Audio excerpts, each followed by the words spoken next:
Yo mga idol, kumusta? Mandrik mga sports, big nga pala.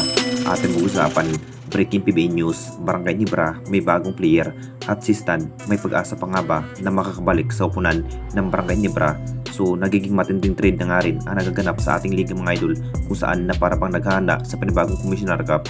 Masasabing ito na nga bang hinihintay ng lahat kung gaano na nga ba kalakas ang magiging pwersa ng ating Barangay Nibra. Masasabing isa na rin ang upunan ng Barangay Nibra sa paghahanda ng bagong player para makapaghandaan next season mga idol. Ang plano pa rin ng Jing Kings, huhugot pa rin ng bagong player bilang big man. Kukunin na nga ba ito ang nasabing player na si Kidmark Carreño mga idol? Alam na natin lahat, magiging big factor na nga ba itong si Kidmark Carreño mga idol kapag mapupunta sa poder ng ating Barangay Nibra next season bilang big man. Nag-average lamang po ang nasabing player, 6 minutes ang kanyang makukuhang playing time sa poder ng Tira Firma Jeep.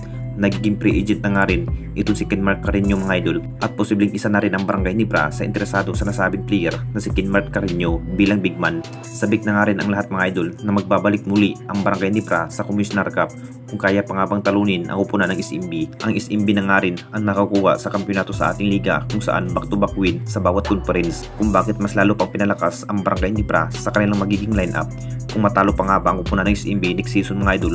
At si Kidmark Carreño na nga rin ang ipangtatapat kay Abay Junmar Pardo. Si pagdatingan na nga rin sa bawat upunan mga idol kung paano pa nga ba na matalo ang SMB tulad rin ng TNT Tropang 5G mga idol masuhugot ng 7-footer bilang import. Nakapagdesisyon na rin ang Barangay Nibra na mapupunta itong si Kidmark Carreño sa kampo ng ating Barangay Nibra. Siguradong mapapalakas na nga rin ang magiging pwersa.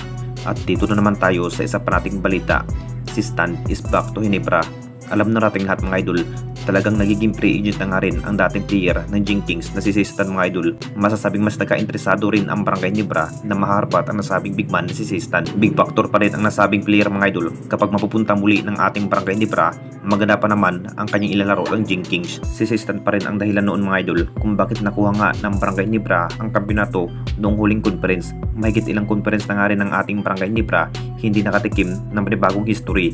Ang plano pa rin ng SMC dito mga idol na mapupunta na nga ba ang dating ex-Ginebra big man na si Stan. Naging factor rin ito si Stan mga idol sa bitit area kapag may si Stan at Japit Aguilar at isa na rin ng SMB na si Abay Junmar Pardo na mahirap kalabanin ang Barangay Nibra. Pero sa naging lineup nga sa Philippine Cup mga idol, lamang na lamang SMB sa bitit area.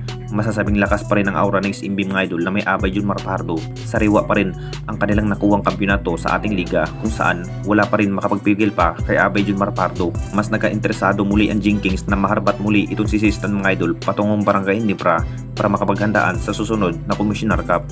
Anong masasabi ninyo mga idol tungkol sa ating video?